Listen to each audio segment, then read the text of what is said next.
Good afternoon, everyone. Welcome to the second day of the European Vegan Summit.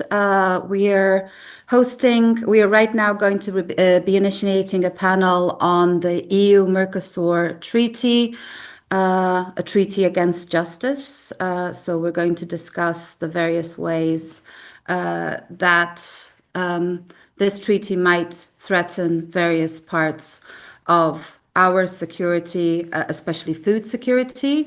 I'd like to thank Green Rev Institute, who has been organizing the European Vegan Summit. This is the second day. You can still join us on the third day tomorrow, so keep it in your calendars. So we have a very exciting panel with some very distinguished guests with us today. So I will start with a short introduction of myself. My name is Miłka Stępień. I work at CE Bankwatch Network, and I primarily focus on energy transitions and on climate and environmental issues.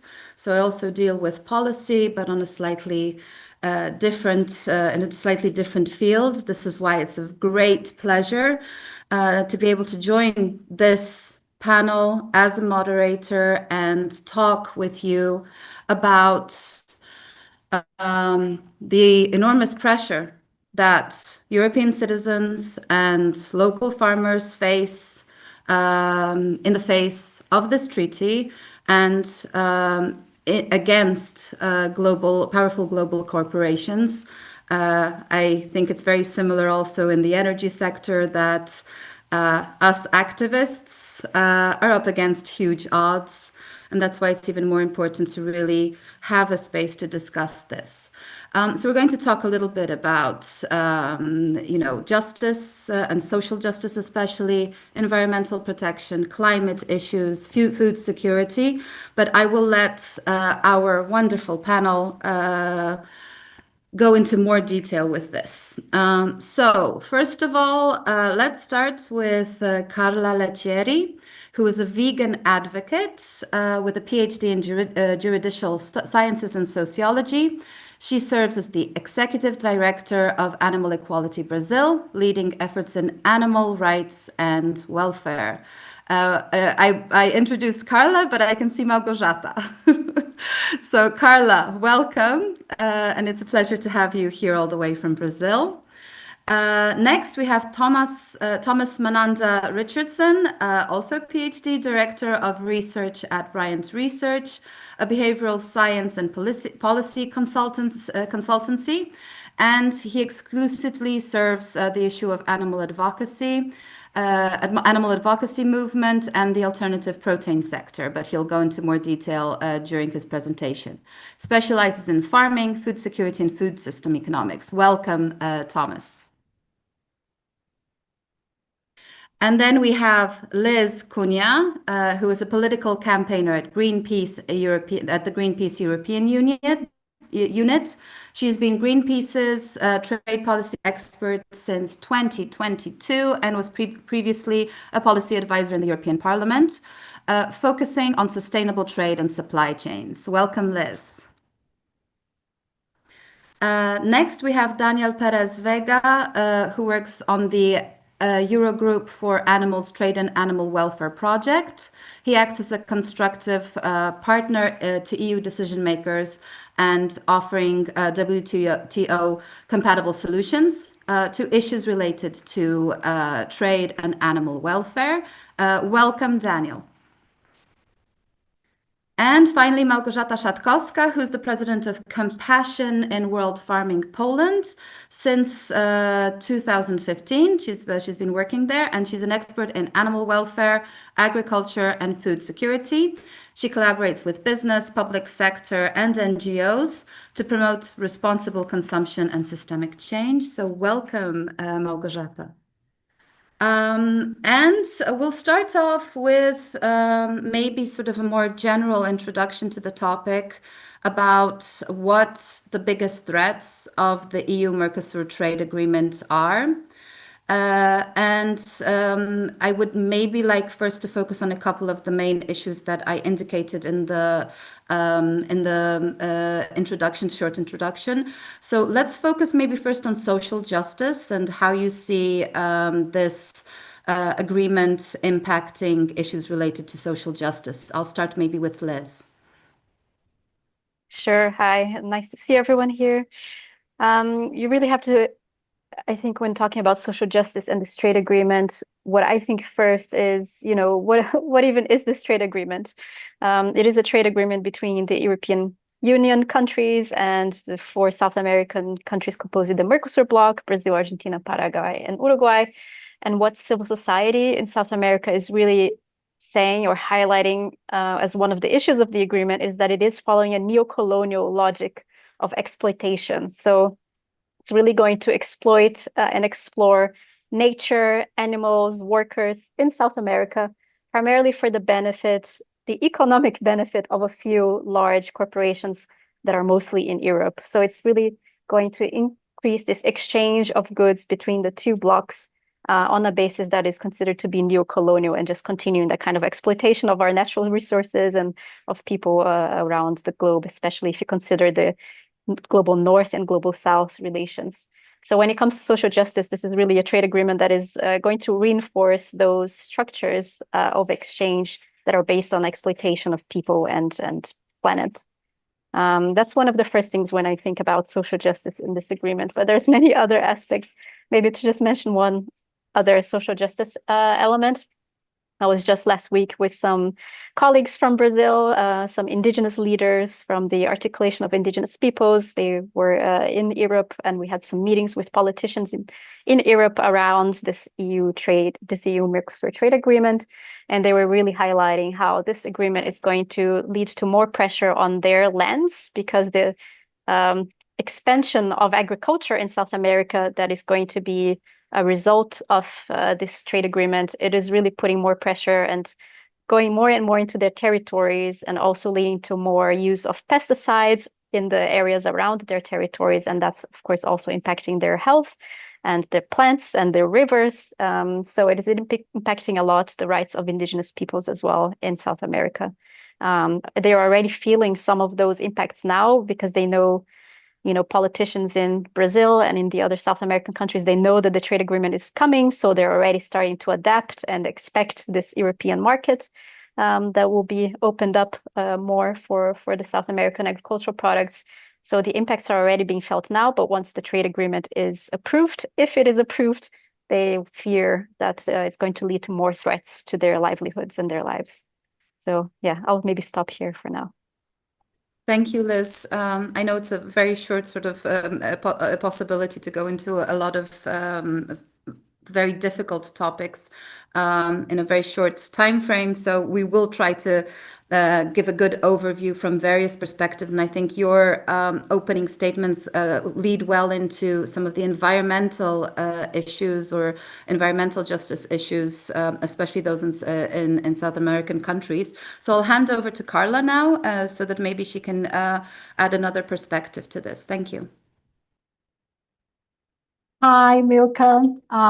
Thank you very much for being here.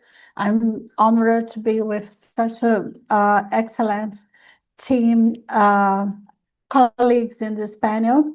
I think Lis made a wonderful overview on the treaty, and I can complement adding, giving a spotlight on the impact of over animals in Mercosur countries. One immediate consequence of this deal, if approved, if it's ratified, what we think is going to happen will be the increase of exports, especially animal protein products. And when we are talking about the commerce between Mercosur countries and the European market, it's the products that are very interested to be exported to Europe is meat or animal protein products. And this is related mostly to beef from cows and chicken. Now, we can find other products as well, but this represents the majority of exports. And immediately we'll feel the increase of feedlots, which is a confinement system. Nowadays, cows are bred in pastures, what represents a demand, a pressure over rainforest, what Liz already mentioned.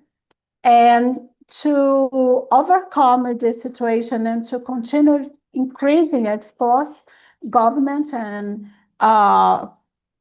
companies are investing in feedlots. And this will affect very negatively the quality of life of animals.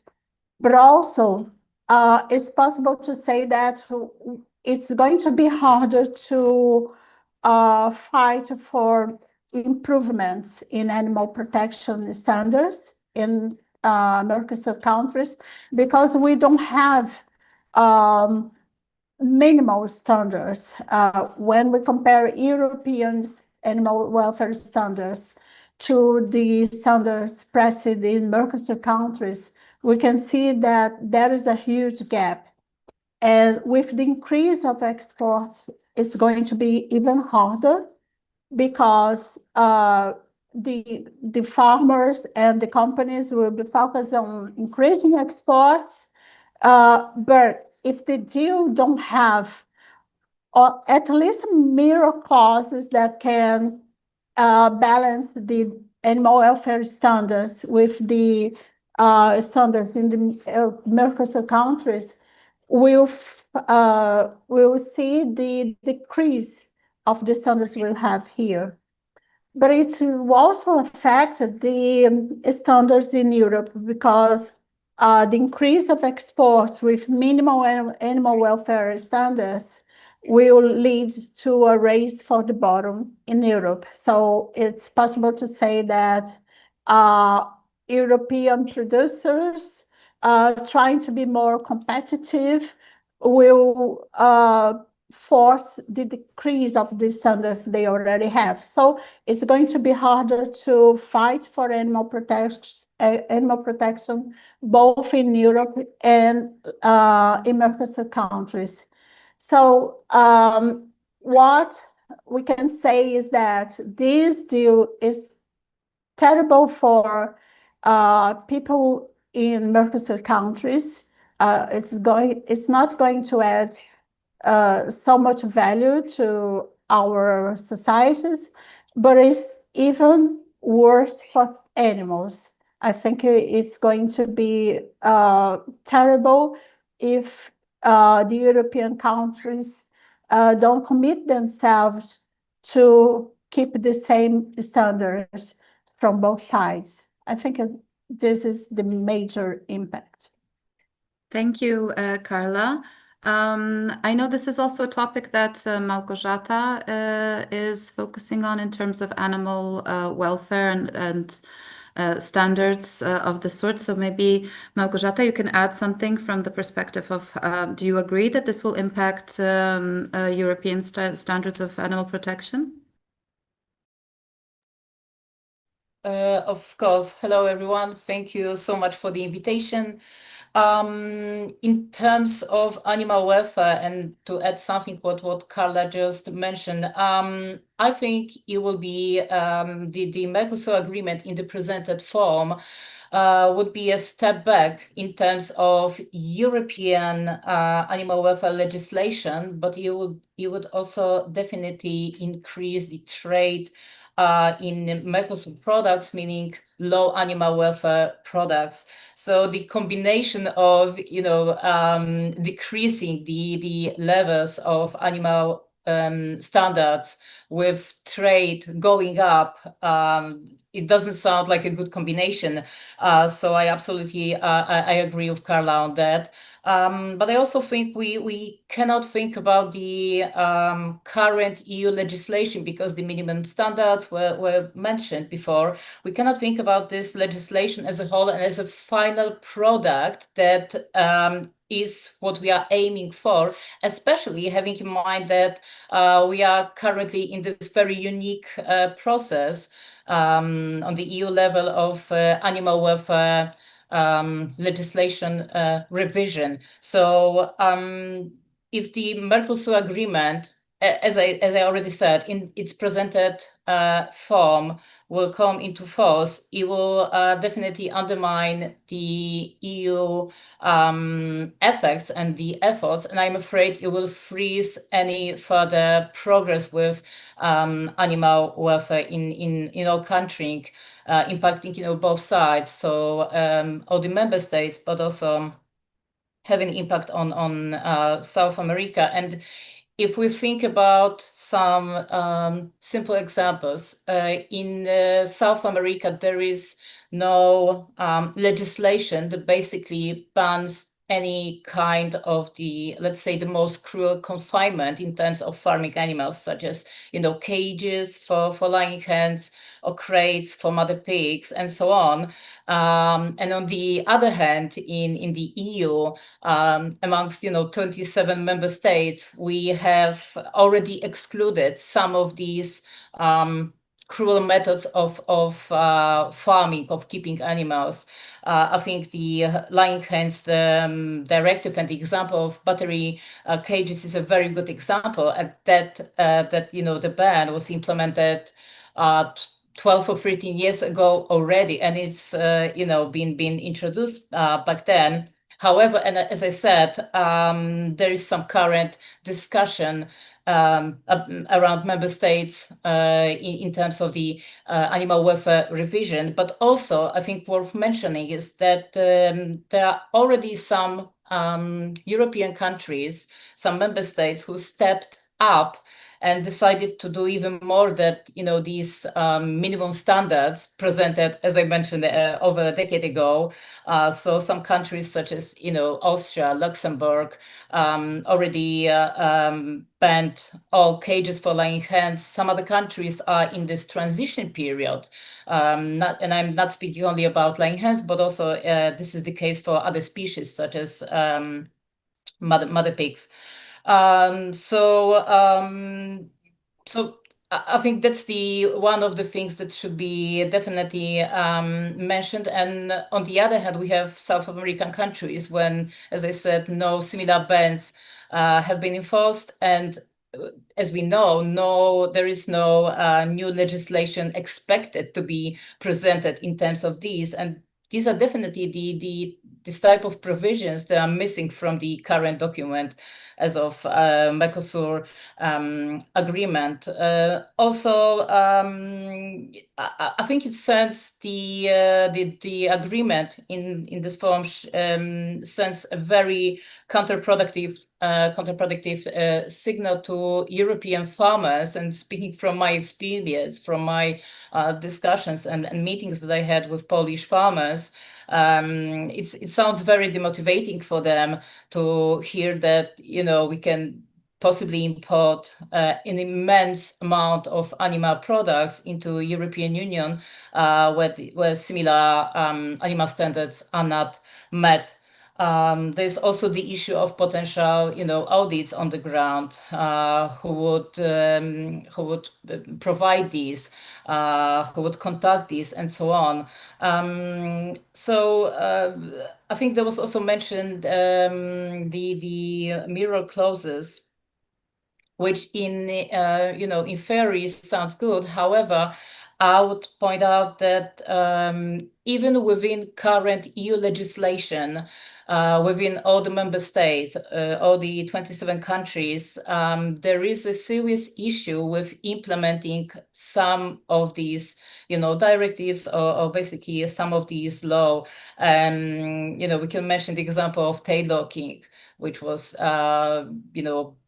well, if very banned in the late 90s, then it was repeated in several other documents. However, from EFSA documents, but also from data coming from specific member states, we know that this procedure is still there, still happens in several countries, and this is an issue. We have the transport regulation, which is also another problem, and we try in the EU to limit these transport and exports of live animals. So Małgorzata, I if think I there's a lot of issues that yes. So to sum it up, it will have a huge impact on farm animals. Another good one. Yes, I think it's very interesting that you noted that things are never set in stone in the European Union. I mean, we're seeing a lot of backtracking also on very good legislation that was introduced in recent years as regards climate issues, and right now the possible removal of some of the restrictions in terms of biodiversity, for example, protection and environmental protection. So it's not set in stone. Even if you have good standards, there are always ways in which they can be bypassed, or they take ages to transpose into national levels. So maybe here I would like to ask Daniel as well, who also works on EU decision makers, to sort of supplement this shortly. Yes, thank you. Well, first of all, thank you very much for the invitation. Thank you for bringing me here to speak about the EU-Mercosur agreement. This is a big priority for us, fighting the ratification of this agreement as it stands, because it's a very bad deal for animals, both here in Mercosur countries. I think I'm going to repeat a bit what previous speakers just said about the impacts on animal welfare. And I agree somehow with what Carla was saying, that this agreement will actually worsen the existing situation. Because the EU and Mercosur, they already trade a lot of animal products. In fact, most of the imported chicken and cow meat come from Brazil.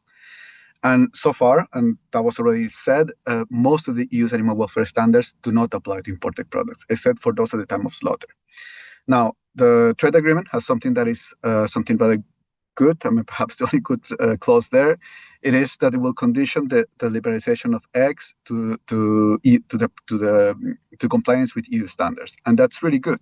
But the problem is that, as I said, we don't trade eggs with Mercosur countries. We import chicken and cow meat. And if you look into who's producing and who's exporting those products to the EU, you will find that most of the time it's very few but big companies. Because in trade, usually, there's always few operators. It's a very concentrated market that very often use intensive farming systems, like Carla was mentioning, like feedlots, for example. So the Mercosur FTA, by reducing tariffs for an additional amount of cow and chicken meat, it will increase the trade in these products. And this expected increased trade is a big threat for those animals in Mercosur countries. But also, let's not forget about wild animals, because their habitat will be in danger.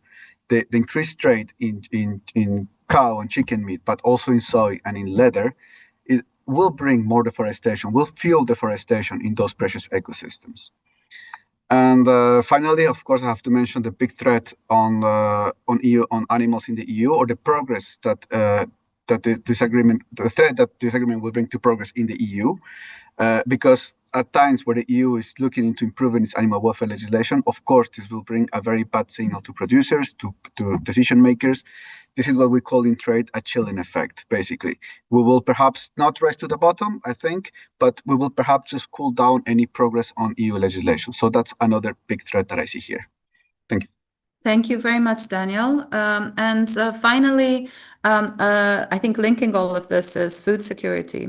So how do you see the biggest threats for food security arising from the agreement? And I'll hand over to Richie. Thanks, Miłka.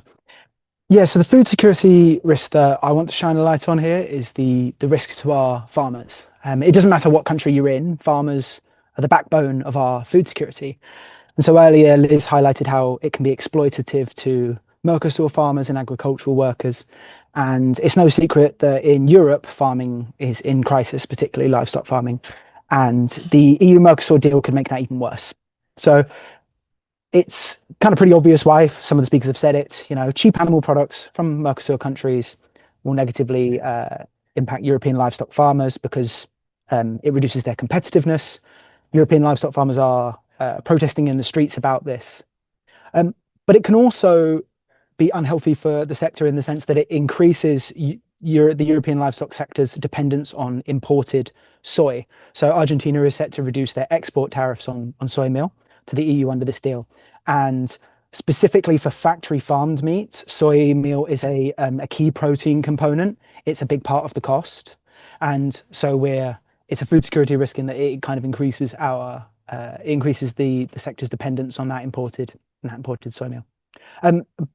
But I want to kind of zoom back a bit because we're at the European Vegan Summit, and so if you're a vegan, you might be reading all this and thinking like, well, I don't really care about the livelihoods and well-being of EU livestock farmers. Aren't they the enemy? And I can kind of understand where you might be coming from there, but I think a lot of people in our movement are increasingly realizing that actually we need to be working with farmers, even livestock farmers, to build a better food system. It doesn't really solve anything if we let EU livestock farming die off and just replace it with even lower welfare Mercosur factory farming. As Carla highlighted, Mercosur products are raised to even lower welfare standards than in Europe. And we don't really gain anything if we trade like LDC for JBS, basically. But even if these arguments don't speak to you as an advocate, they do speak to policymakers. Policymakers do listen to these arguments. The public thinks these arguments are important, and especially the conservatives. And our movement largely fails to speak properly to conservatives and largely fails to reach them. So I think we should be taking these arguments seriously. And I think we should be using these arguments as tools in our box to fight this agreement, even if you're fighting it more for animals than you are for European livestock farmers. And lastly, something I hope to touch on a bit later is that cheaper meat from Mercosur will also really hurt the cost competitiveness of alternative proteins, and alternative proteins have a lot of good food security benefits. Thank you very much, Richie. So after that introduction into various aspects of how dangerous the agreement can be for very many countries, we'll go a little bit into how you're working on these topics in your respective fields and advocacy activities. So maybe first we'll start with Liz, and if you can tell us a little bit about how what Greenpeace's main concerns are regarding, the environmental impact of the agreement. So you sort of started on this, but maybe you can tell us a little bit more about how you see this and what are the greatest worries that you have regarding this agreement. Yeah, sure. I would say Greenpeace has been working on this trade agreement since 2018 or 19. And over the years, we've commissioned many different analyses. We've worked with, legal experts, but also environmental scientists to really try to estimate what the impacts of this agreement are. Everyone's spoken about, it's going to increase trade of meat, which first of all makes no sense in 2025. Why are we signing a deal that is going to boost the consumption and production and trade of meat?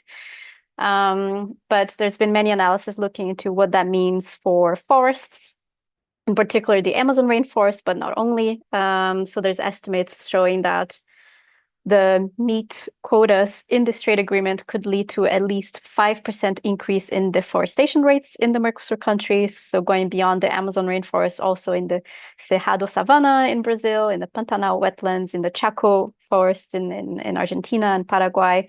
And if 5% sounds like not much, it is huge. If you think about, the amount of deforestation that takes place there these days. And if you think just looking at the Amazon rainforest as an example, we know that already around 17% of it have been deforested or degraded.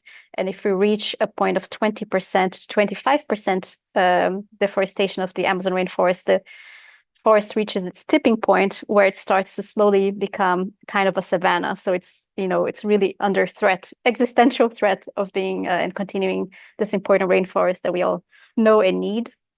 So increasing 5% of deforestation rates in those ecosystems right now, it's really, really dangerous. And just because of one trade agreement, which we can live without.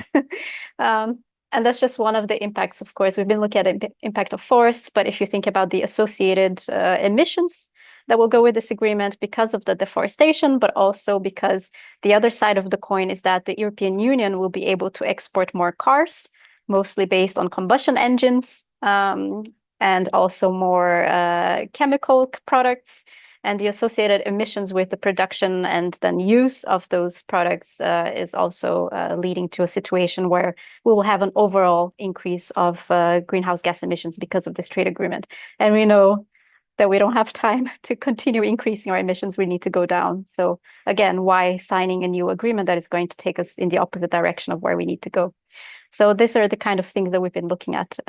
We also looked into how the agreement is going to increase the amount of plastics that are traded, especially single-use plastics, which really pollute the environment. So there's a lot of very bad elements in this trade agreement. And of course, transport across from one continent to another, which is one of the, transport costs are, of course, a huge source of global emissions as well. So yeah, there's a lot of elements to this, and thank you for giving us an overview. And then maybe, like looking at it from the perspective of NGOs, we would move to Małgorzata and the role that NGOs play in influencing public opinion and policy regarding such trade agreements. So we know a lot about the threats that we have right now. What is our role, and how can we actually impact this situation? Thank you, Miłka. This is such a great question.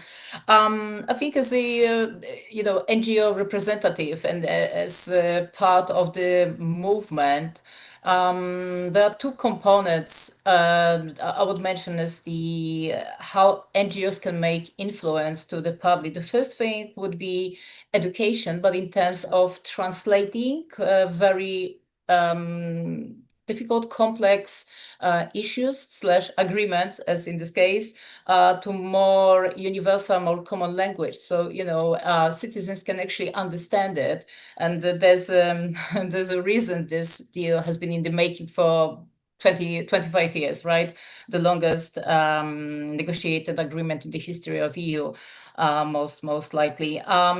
So this is one of the things, and obviously we've been doing that with so many NGOs, not only in the country, in Poland, but also across Europe, but also globally, just combining forces and trying to, as I mentioned, translate people that you most likely with your money you will just support this kind of cruel methods of farming that you wouldn't support or aren't already supporting in Europe, but this will happen when the trade increases and if this agreement actually comes into law.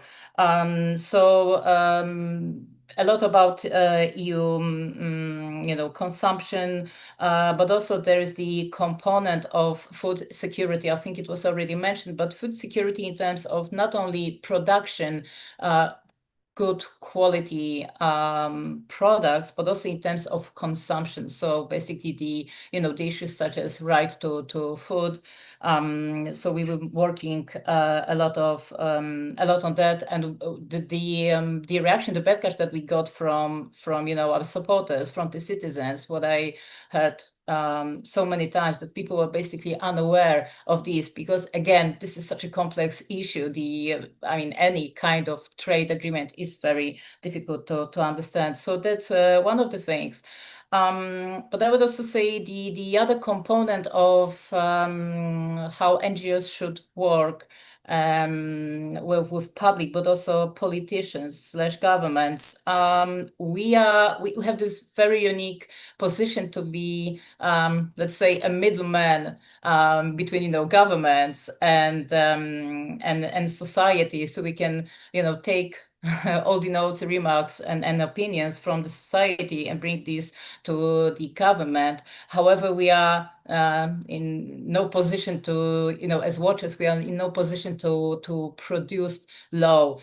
So it's a tricky situation. However, I think it comes with, responsibility and also opportunities for NGOs and how to connect with public. And I think even in the recent weeks and months, we've seen some of these very good examples actually on how public pressure can work and how NGOs combining the forces with public pressure can make changes. It can make governments do something, can introduce new laws. I'm thinking right now about the case of Slovenia from a couple of days ago, which introduced the proposition on ban on one of the types of cages, species specific again. So I think that's where we are, and that's what we've been doing in Poland, but also working globally with other organizations.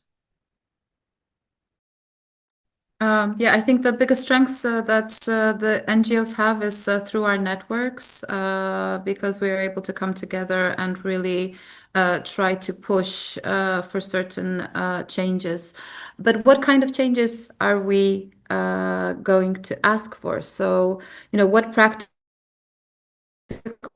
measure would you, Daniel, for example, recommend to policymakers, especially as regards the ethical treatment of animals within these trade? Thank you. I think that's a very, very good question. And I think there are two ways where you can address the ethical concerns and animal welfare in trade agreements or in trade in general. The first one, of course, is use trade agreements, like, for example, the EU-Mercosur FTA. But in that case, will be to liberalize, so to reduce the tariffs or to open quotas for products that comply with certain standards, certain production standards. I mentioned earlier the Mercosur FTA has this for egg products, but we don't trade egg products. So that conditionality there is rather symbolic. So my recommendation would be to policymakers, basically on the Mercosur agreement, would be just to renegotiate the deal and to include animal welfare conditions for the products that matter, for cow, for chicken meat. And I also encourage you to reach out to your governments, to policymakers, to parliamentarians with the same recommendation. The second option, if you cannot do it on a trade agreement, because a trade agreement actually you need to negotiate that with partners, so it's rather difficult, will be to address that in legislation. And that's perhaps the most effective way. If you ensure by legislation that all products placed in your market comply with the same or equivalent standards. This is way more effective because you don't need to negotiate that with partners. It's a legislation. Of course, you need to ensure that there are certain conditions that comply with WTO. For example, that is for to ensure the protection of public morals in your country, because in the EU, we can prove that European citizens do not want to consume products that are produced with cruel methods of production. So if we can manage to prove that, that could be a WTO compatibility. And this seems to be the direction of travel now that we have with the revision of the animal welfare legislation. So that's rather a good indication. Of course, there are some red flags or indications that we have to give to policymakers. We have to ensure that you will have the same transition periods with the producers to the countries. You want to ensure that audits, controls are actually implemented, because that could be a big problem there. But I'm sure we have technologies, we have a way to monitor that, and and that's what I would like to say. Of course, finally, the scope of the legislation must be very comprehensive. You need to actually address the issues at stake, because with Mercosur countries, we're importing chicken meat and cow meat, as I said. But so far, the legislation for now is looking into cages. So we also will need to look into other indicators to ensure that the right welfare concerns are addressed. Thank you, Daniel. So now for a slightly different aspect of this issue. Richie, I know that you work on alternative proteins, that this is your main focus. How would this impact or improve food security, and how would the alternative protein sector be affected by the EU-Mercosur deal? Yeah, so for starters, food security is a bit of a confusing concept. We might see it in the news all the time, but a lot of people don't necessarily know what it means. So a quick explainer, I like to think of food security as having three kind of main pillars. So the first one is that countries usually want to be mostly self-sufficient in their food supply, not reliant on imports.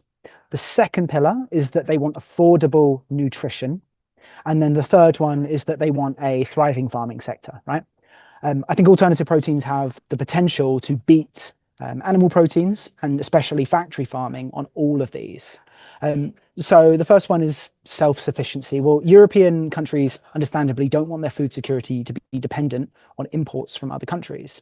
But that's what we get with our current factory farming system. And many European countries produce most of their own pork and poultry. And that makes it seem like factory farming improves self-sufficiency. But there's just one problem with that, is that these industries are entirely dependent on importing soy animal feed, right? If you take away that soy animal feed, the industry is thrown into chaos. So it's misleading to say that we're self-sufficient. But on the other hand, alternative proteins require hugely fewer inputs. They can be made on far less land with far fewer resources, far less water. And countries that produce a lot of alternative proteins can meet their protein needs with fewer imports and much less environmental impact. So it boosts food security there. The next pillar is affordable nutrition. So alternative proteins are healthier than the animal products they replace. Don't believe the hype spread by the meat industry that these ultra-processed foods are just as bad or worse. They are healthier. Peer-reviewed studies have shown that. Though, of course, with alternative proteins, a key issue is cost and affordability. But also factory farming doesn't help here either, because almost everyone agrees that we eat too many animal products to be healthy. And so reducing the price of a food that we overconsume does nothing for food security, right? And lastly, we've kind of touched on earlier that our current ways of farming can be very bad for farmers. And factory farming is even worse. Like, it automates away farming jobs. That's kind of the point. Whereas on the other hand, alternative proteins can create thousands of jobs, future-proof jobs, and lots of them for farmers. In fact, the Green Alliance estimated that we could have 4,000 new farming jobs from alternative proteins in the UK alone.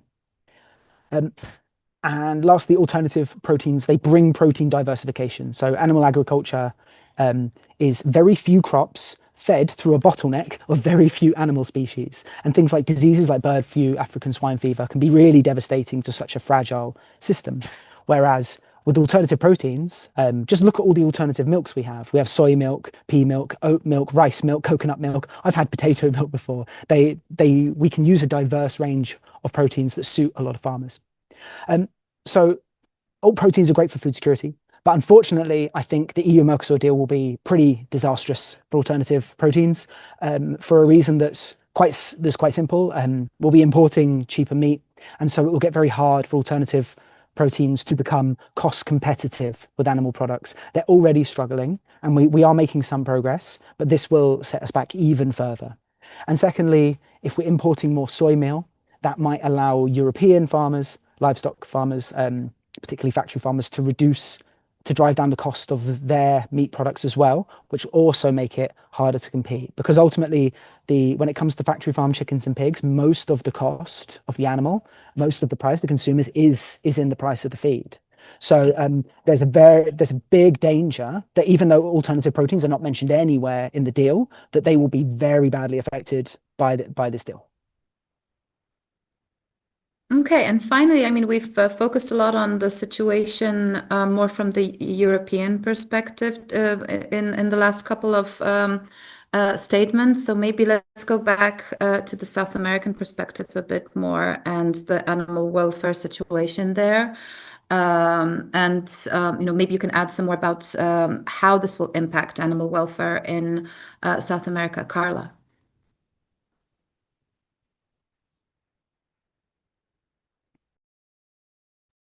Carla, unfortunately, we can't hear you. Yeah, sorry. It's okay. Yeah, the main impact is that it's going to be even harder to increase animal welfare standards because we don't have enough standards yet. We've been working in this opposition to the deal for almost 3 years or maybe more. And we've seen that with exception of Brazil that has some animal protection to farmed animal bred here, the other Mercosur countries are very insufficient, have insufficient laws and norms to protect farmed animals. So if we don't have enough, and this deal is going to increase the amount of exports to Europe, it's going to create a very a huge imbalance between animal protection movements and the capacity to protect animals and the companies. Now, you know that the companies working here, producing here, like JBS, Mafrig, and others, they are already very powerful, and they have tremendous power in the National Congress, so they can influence the laws, and they can curb our attempts to advance in animal protection. So very simple laws, for example, a law to ban forced feed face tremendous resistance, and this impacts only 2,000 animals a year. You can imagine attempts to protect the lives of farmed animals. There are the main source of income of such huge companies. And in my opinion, what we have seen, we face it too difficult to work more efficiently in this opposition. First, the oppositors to this deal are not working so organized as they could be. For example, we've seen that two main topics were the source of opposition from European countries to the deal. The Mercosur countries wanted a deal, and we knew that France and other countries were resistant. And the core center of this opposition from these state members was that they were concerned to the impact on rainforests and environments, violation of human rights, but also with animal welfare standards, because they wanted to protect what the interests of the farmers that are working in a way that satisfies the expectations of the European citizens. But on the other hand, animal welfare was not at the core center of the broader opposition of the deals. We have been finding difficult in dialoguing with other movements. And we had so much to add because some very interesting and important topics were related to animal welfare. And the other challenge is also about the complexity of the topic that Małgorzata already mentioned. It's such a complex topic, and it's so difficult to explain to the general public the impacts this deal is going to have on the environment, on animals, and in their lives. And so we have to make it simple, but on the other hand, it's still not so attractive to the Mercosur audience because they are facing all the problems, and we have to compete for the attention. So we still have a room for resistance because the ratification process hasn't started, but we have to work more organized. And we have also to find a way to engage the general audience, the society as a whole, because despite our efforts, it's so a part of the resistance.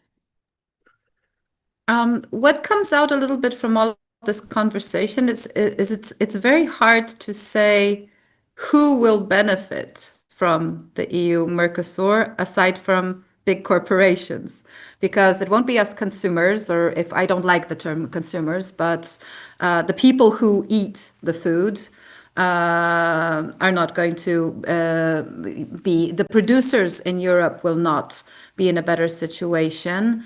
I doubt it will improve the situation for producers also in South America.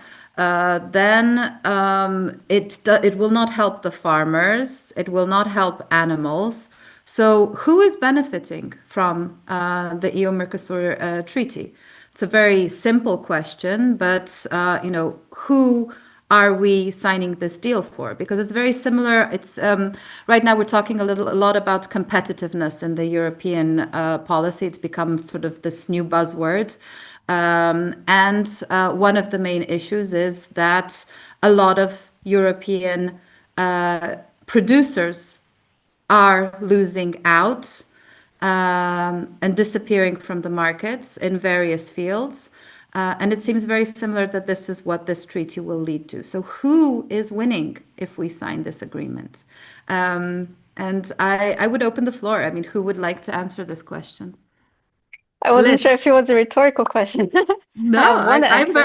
I'm very curious to hear your take on it, because there should be two sides. I mean, someone should be benefiting from it, but I can't hear a single person benefiting from it. So who do you think is benefiting from it? Yes, not a person, but the especially German car industry and the German chemical industry. They want to sell more cars, and they want to sell more pesticides and plastics to South America, or to anyone who will take them.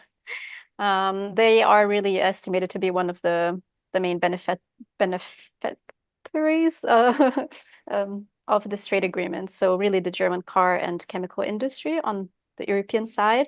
On the South American side, we have commissioned studies to check how much JBS, which has been mentioned, the world's biggest meat company, how much they could benefit from the trade agreement. And really just this trade agreement alone could give them more than €1 billion in extra profits, extra net profits in the next years, just by signing this agreement. So yeah, they stand for sure to benefit. Would anyone like to add anything to this quite short list? Richie, go ahead. Yeah, so I think we also need to be real here that if this does reduce the price of meat for consumers, then some consumers will feel that it has benefited them. Like we shouldn't close our eyes and pretend that that isn't a benefit for some people. But it does mean that we have our work cut out for us in making the public aware that cheap food has a cost somewhere, right? There are the cost that you don't pay at the supermarket must be paid somewhere else, right? So even if for some people may feel like it is beneficial for them, as we've seen here today, it's going to come with some other costs. And I think we need to make people aware of the deal that they're making, really. Yeah, I think one of the things that sort of comes in additionally is health, because if we have low quality food, Europe is considered to be one of the places where we have one of the highest standards in terms of food, and it's not that high anyway, as I'm sure we all know. So this agreement is heading in the opposite direction. So maybe Daniel, if you'd like to add something on that, or in another format. But before I hand over, we do have space for a couple of questions. So if you want to ask a question, this would be a great time for you to put it in the Q&A section that you can find at the bottom of the screen. So please go ahead and put in your questions, and I will be sure to ask our panelists. Go ahead, Daniel. Thank you. Yes, I would like to add something about the fact, that indeed imports will make some food cheaper for consumers, and they could be beneficial for them in the sense that it will be cheaper. But also there's something very important, is that the imported food or imported meat that is coming to Europe is often presented then in processed products or in products where consumers do not know the origin of the food. So, for example, if you ask consumers in Europe, are you willing to pay more for this kind of product that is produced with these methods of production? Very often they could say yes. But if you go to a supermarket, the product you're going to find is not from South America. You will never find in a supermarket, a piece of meat that will have the logo from South America or the brand. That product mostly is European, because in Europe I'm sorry, maybe you're more an expert on this, Thomas, than me, but the self-sufficiency is quite rather high, and most of the food that is in the meat is not is produced in Europe. But then all the other, that meat, that cheap meat, imported meat, goes to industries where consumers don't see that, and that use this kind of processed products. So that will be, I think, a big problem, because then you don't know that, and consumers don't know that. Yeah, I think that's an excellent point that you make there, Daniel. So what I'm saying is that consumers may not realize some of the costs they're paying, but what you're describing is that some of these costs might be actively hidden from them, right? And I think that's another very important dimension to it. Thank you, Richie. Małgorzata, if you'd like to add something, go ahead. Yes, thank you, Miłka. I wanted to add something about what Richie and Daniel already touched upon. But also I see this false narrative in Poland, and I think this is the role also of NGOs to highlight this and to debunk it. The narrative of importing cheap meat from South America as the solution to possible hunger due geopolitical hassle, war in the Ukraine, and so on and so on. And this is the type of narrative we should be making people aware not to fall into that. That's what we also do in Poland. That's what I also hear also in the Polish parliament from politicians. It's sometimes the statement is supposed to work as the solution for anything the NGOs say or the activists say, and then they just pull out the card, possible hunger and not enough meat and not enough animal products for Europe. So I think that's super important. Also, what Richie said about feeding the farm animals and the issue.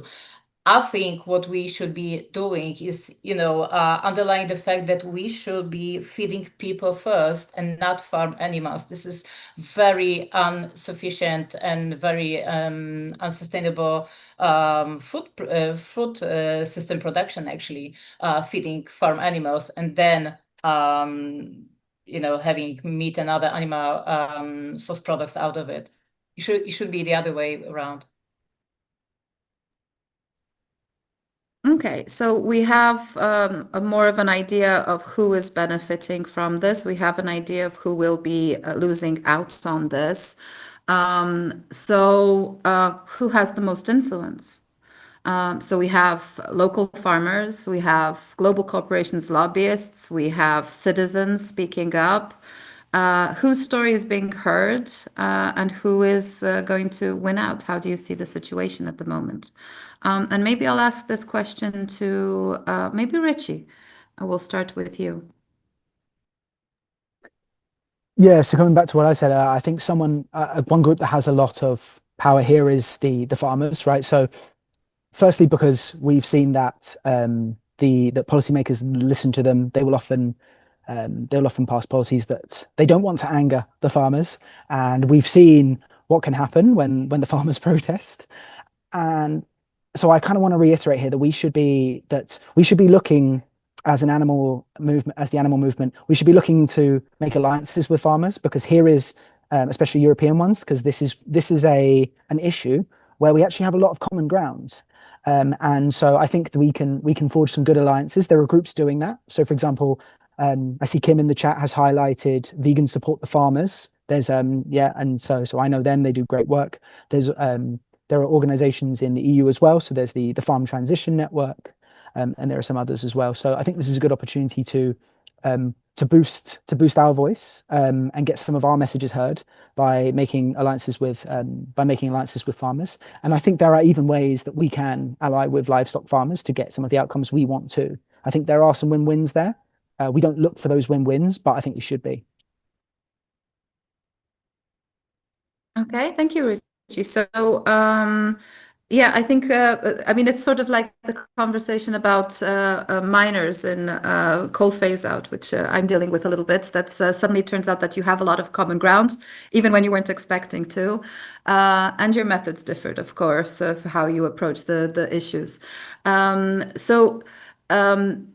What do we do because we have these global corporations, we have these lobbyists that are on the other sort of spectrum, and they have a lot of impact. How do you see us sort of limiting the impact that they have? And I think I'll try and ask Liz, because Greenpeace does a lot as regards large corporations and lobbyists, and I know it's an uphill battle because I'm in a similar field, but how would you see this? What can we do? Yeah, I mean, until the deal is ratified, we can all do something. The politicians across the European member states and in the European Parliament, they have to decide in the next few months whether they're going to vote yes or no. So I would say the first thing we can do is mobilize as many people as possible to write to your politicians and ask them to reject this trade agreement. There are some tools already online that you can use. I'll share one of our Stop EU-Mercosur coalition. But there's others as well that you can look for, and make sure that you send emails and letters and tweets and blue sky posts and Instagram posts, everything you can do towards your politicians, and ask all the people you know and who care about these issues to do the same. I would say, the next few months are really when politicians will have to decide. And if they're hearing from the citizens, their constituents, that they don't want this, maybe they'll reconsider their position. I see also there's a question regarding political parties and the support that you can get within political parties. Is there anyone who has been sort of following this? Maybe Daniel? Do you have an overview within which political parties throughout Europe you can find sort of support for against the agreement? So the Mercosur agreement actually tends to be a very also national. You have to look into a national context, to a national spectrum. In some member states, you will find weird alliances between the right and the left against the Mercosur agreement. For example, that's the case if you're in France, you will most likely find every political party will be against it. But then if not, you also have to look, of course, the Greens. They're always going to, I think, help us on this one. The left and those countries, those who are less a bit perhaps pro-business or pro-big corporations, because those are the big winners here. I forgot to mention also a big winner also the European dairy sector that is likely to export a lot of dairy and pork to the EU. So there's also in that sense. So coming back to the political spectrum, I think you have to look into a very national context and see who will be there. So it really depends on your member state. Yeah, I can imagine some very weird coalitions in these regards, because it does sound like there's a lot of variety in reasons why various groups can go against it. I wanted to ask also, but I see a hand up from Richie. So maybe I'll give you the floor, and then I'll jump over to Małgorzata, because I have a question that I want to ask her in relation. So let's go to Richie. Go ahead. Yeah, thanks. Just to quickly build on Daniel's point, we shouldn't lose sight of the fact here that this agreement is hated by a lot of people on the right as well. People across the political spectrum are against this. And coming back again, I think the vegan movement, the animal advocacy movement, doesn't necessarily ally with farmers as much as it could. I also think the movement doesn't involve conservatives as much as it could. I'm willing to bet that most of the people on this call, including the audience, describe themselves as liberals. But there are plenty of conservatives who are interested in these kinds of animal welfare issues. They are allies again in this deal, and I think we should also be exploring those alliances too. Yeah, I have to say that, I mean, I work on energy transformation, and it's a very similar situation, in fact. Like with farmers, like the miners are definitely not our automatic sort of group that they're actually told a lot of negative things about environmental organizations, and they see us as the reason why certain things are being done, legislation is being passed. But in recent years, it's turned out that we do have points of agreement, and we can actually work together with each other on sometimes very surprising issues. So yeah, from my perspective, it can move things forward if you have a common point. It doesn't mean you have to agree on everything. So thank you for that, Richie. And then I'd like to ask Małgorzata, sort of moving on from this. So, businesses and the public sector can sort of find ways of collaborating effectively to promote consumption, responsible consumption, and systemic change. And this is linked, I think, to some of the things that we should be working for instead of heading for this sort of disastrous Mercosur deal. How do you see this? Do you have like space for sort of an idea for this collaboration? I'm sorry, I lost the phrase. Of course. Sorry, just to repeat, and so your question about the possible collaboration between NGOs and businesses, commercial companies, on how to start the Mercosur agreement, or? Well, how do we work on responsible consumption? Because this is one of the issues. Like we're talking about, increasing consumption and through the Mercosur agreement, because it's actually aimed at that. Like, more and more production, bringing in more and more from other areas.